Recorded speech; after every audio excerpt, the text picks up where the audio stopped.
Hey guys, it's Nikki here.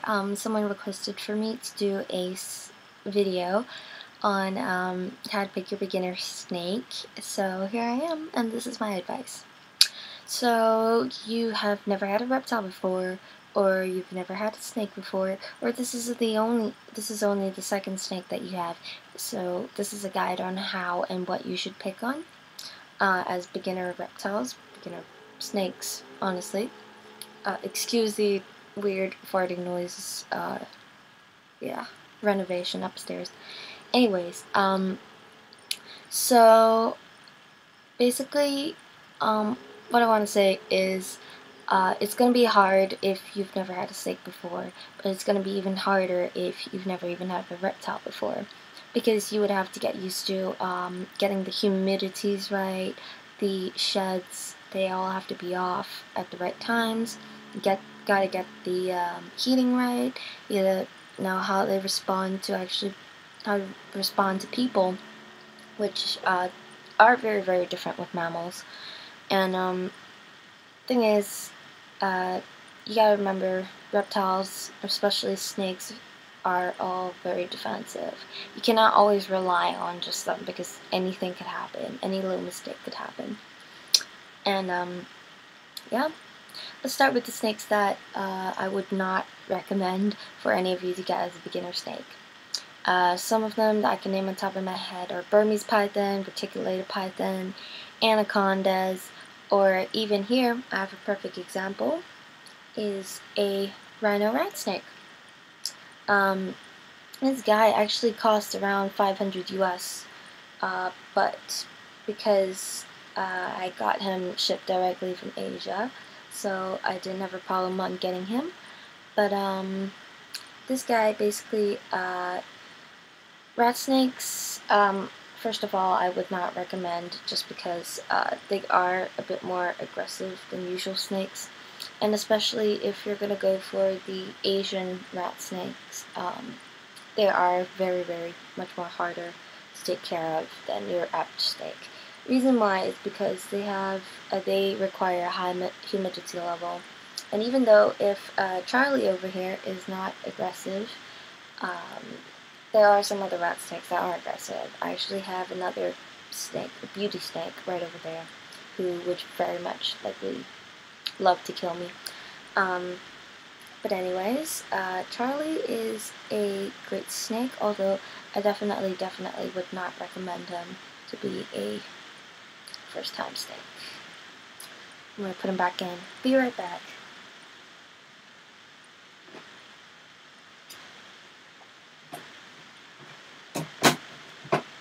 Okay. Now, as I mentioned before, reticulated, anacondas, Burmese, I wouldn't say they are aggressive other than anaconda, but they are more aggressive than what you usually refer to as a snake around your neck, because they do require a lot of taming and a lot of time and attention so they get to that point, and they do go very, very big. Very big, I mean as in like 18 foot and above with those species. So those are the snakes I would not recommend. Also, the reason why I mentioned Charlie's price is because, just to tell you, snakes do go up in a very high price, and I definitely would not recommend anyone, even if you have the cash to afford it and you really want it, I would not advise for any of you to choose for an expensive snake as a first or second.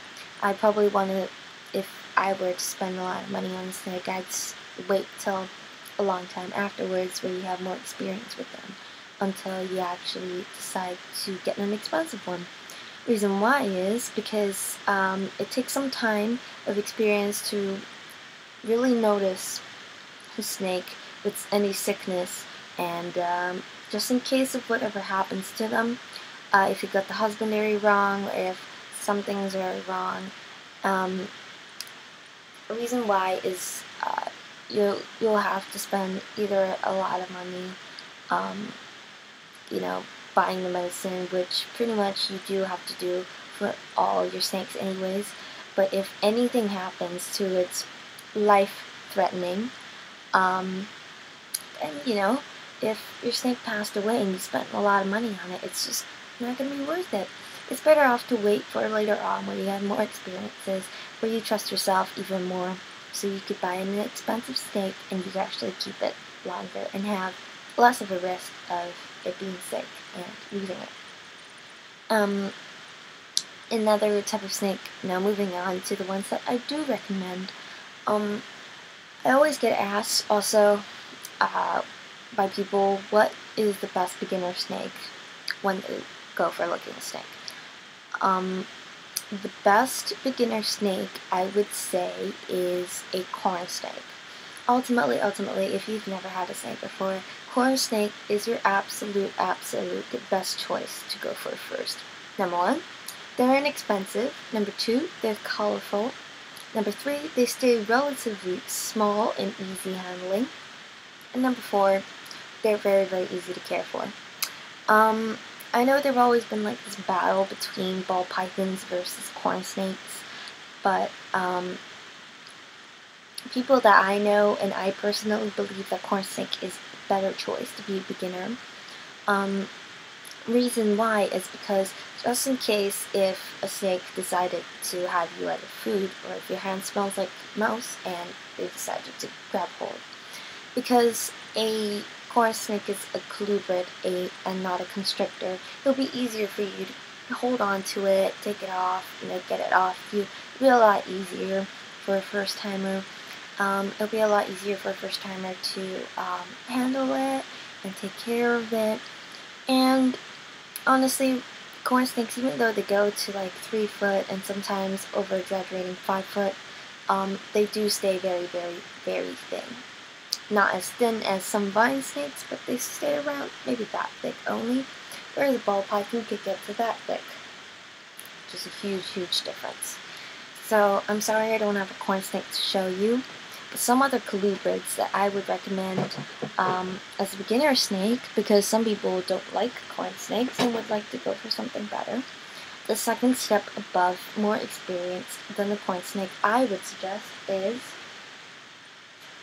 a milk snake. And luckily I have one here. Milk snakes, they come, as you can tell, in very, very nice colors. I find that guys tend to like these colors a bit more, not to be sexist or anything. Someone's being a bit, this milk snake's actually being a bit skittish today. Normally he's a lot more calmer. But this is a Nelson milk snake, and as you could tell, it is very docile. No biting whatsoever. I've never been bitten by this snake. One thing bad about milk snakes is that they actually musk when they feel threatened. This milk snake actually used to do it when he was younger, but now he doesn't do it anymore. But it's not really a problem, you know, it's just like a little pee. It's okay. It's no big deal. This is the second up recommendation of a snake I would suggest. Again, because they're colubrids, easy handle, doesn't get too big, and these guys are just comes in amazing colors, and they are inexpensive. Look at those bands; it's really nice. And another thing is, they stay relatively docile. As you can tell, the snake, even though it's moving a bit fast, it's a lot more docile. No biting whatsoever. And I would say milk snakes would have a bit more of moving around a lot more than a corn snake would. Again, why I would put that more experienced than a corn snake. Moving on to another higher level. Above the milks are their cousins, the king snakes. I have 2 right here. One of them is a Mexican black king snake. I'll show you my other one later. Reasons why I would pick a king snake for the next meeting up. As you can tell, its body size, are around the same as the milk snake, because they are close relatives. Reason why I would put a king snake above is because these guys, out of the corns, milks, and kings, have relatively known a reputation of a bit more aggression and a bit more biting compared to the other colubrids. Reason why is because these guys are always aggressive feeders. One of the best snakes to have, because I haven't heard many cases of king snakes with feeding problems, because these guys are always willing to eat, which is fantastic. Very docile. See, let me touch her head. This is Bean, a Mexican black female king snake. And as you can tell, very docile. Less flightier even. But there are some king snakes that do love eating so much that no matter how much you wash your hands, even with the mouse and mice smell off your fingers, they'll still want to take a bite. And another reason why king snakes do love to eat so much, actually I don't know why they like to eat so much, but they like to eat so much that they would like to eat even other snakes. It's a very important note right there. If you were to ever keep a king snake, always keep it individually, not housed together, because you might come home one day and find only one left. This is my other king snake, just to show you the beautiful patterns. As you can tell, I normally go for milks and kings because I do like their color patterns a bit more. This one is an albino aberrant California king. This one is a male. And as you can tell, he has beautiful colors again. Just an albino with the red eyes. Again, pretty docile. No crazy movements. No biting whatsoever. So it's pretty good. It's actually quite rare. If you do feed your king snakes much more and you keep them full and not super hungry all the time, they're actually okay and they have no reputation of biting you or eating you or whatsoever. Great snakes to have. Obviously, as hatchlings, they're going to move around a lot more than an adult. So you don't, for those of you who are always concerned about snakes moving around a lot, there you are. Again, milks, kings, and corns, males relatively stay around 3 foot, females 3.5 foot, 4 foot, pushing it would be 5 foot. But females are a lot bigger than the males. Now moving on to my ultimate favorite, and this species of snake I have been working a lot with. I have actually working with most of my experiences with reptiles, and I've been going through in detail with their personalities and everything. So there has been great studies with them. I'm just gonna show you my favorite girl right here, my lemon pastel pretzel. And she is a 3-month-old female pastel, lemon pastel. She's a super sweetheart. I absolutely love her. At first when I got her, she was actually pretty aggressive, but now we've worked towards her to where she is completely docile now. As you can tell, ball pythons. Ball pythons, most of you have, I'm pretty sure, would see a lot everywhere. Maybe not this color because they have a lot of color morphs.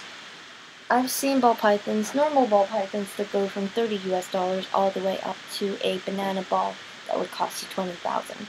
Again, that's because of the color morph, so it all depends. I have a normal here, as you can tell, and compare the colors and patterns between a normal and a pastel.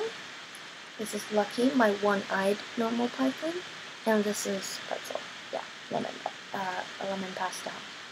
So, reason why I would suggest, again, ball pythons for those of you who wants to be even more experienced, or even want a bigger snake other than the colubrids and actually wants to work onto the constrictors, definitely ball python. They are the smallest of all pythons. They are the shortest, I'd say, not smallest. Smallest would be a children's python, I think, but a ball python is the most docile out of all constrictors, I would say. Actually, I do notice that a lot of people have red-tailed boas, or rainbow boas. I have a rainbow boa, and honestly, I've already been bitten a couple of times. This girl, she's bitten me a few times just because she is more aggressive, whereas Lucky, my normal, has never ever bitten me or shown any aggression whatsoever. Great snakes. This is only 2 months old. Lucky is only 2 months old. Males tend to grow up to 3 foot and females grow up to 5 foot. Definitely recommended. These, as I said, normals, you can get by babies for 30 US, cheapest I've seen. Definitely the cutest and most docile animal. Absolutely my favorite. One of the favorites for the whole entire reptile industry anyways. So, yep, these are some beginner snakes that I would choose personally, and the advice I give to some clients at the shop. So, thanks guys. Sorry I've been making this video for so long, yabbing as usual. But if you guys have any more questions or any more requests on videos, please feel free to message or comment me, and I'll do it. More than happy to do it. Okay, thanks guys. Thanks for watching. Bye.